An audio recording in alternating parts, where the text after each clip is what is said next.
Time at Portia is a peaceful game about life in post-apocalyptic society where technology is bad and regular farming is good. Well, people still want cars apparently. But they want to find the engines, not make them. Because making them and retaining the knowledge is evil. Figure that one out. Your role is that of a builder. Games most similar to My Time in Portia? Stardew Valley. It's kind of like Stardew Valley in 3D. While the farming is less involved, you do a lot of town mingling, fighting, building, harvesting and mining.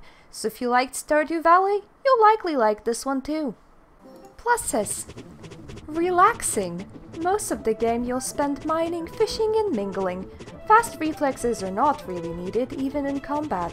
Here I just kind of brute force a dungeon boss. Story guided. Unlike in Stardew Valley, you're not exactly left in the dark.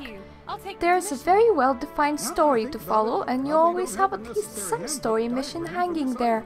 Doesn't mean that the game doesn't give you freedom, just that it helps you if you got lost.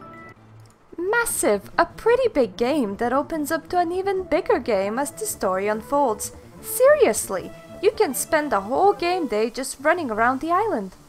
Controls. Controls feel very fluid, and that was something that I was worried about because Stardew Valley and Harvest Moon and games like that are 2D and this one is 3D. Minuses. Saving. No saving in the middle of the day, only when you go to sleep. As a day lasts roughly 20 real-life minutes, I sometimes have to go midday. That forces me to sleep and lose half a day. Relationships. Relationships with other characters goes up really slow. If you know the favorite gift of a person, you'll gain 4 relationship points per gift. An extra relationship point can be gotten by talking to them.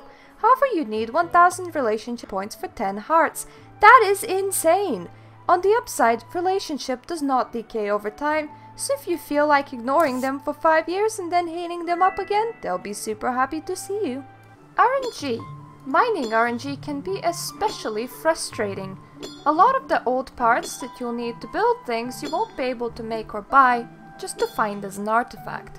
You cannot tell which artifact will drop when mining, therefore a lot of the artifacts that you do need to get will take quite a few days of mining attempts to get.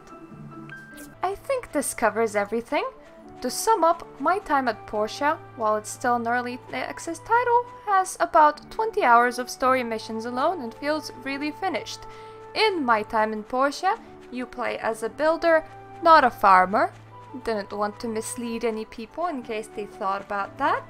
And you're living in a post-apocalyptic community where they're mostly trying to do things like God intended them to instead of using the technology. Overall, to me it's an amazing gameplay experience and I recommend it to Stardew Valley fans and people that like these sort of games. Thank you for listening for my review. If there's anything else that you would like me to review, you can always leave that in the comments below.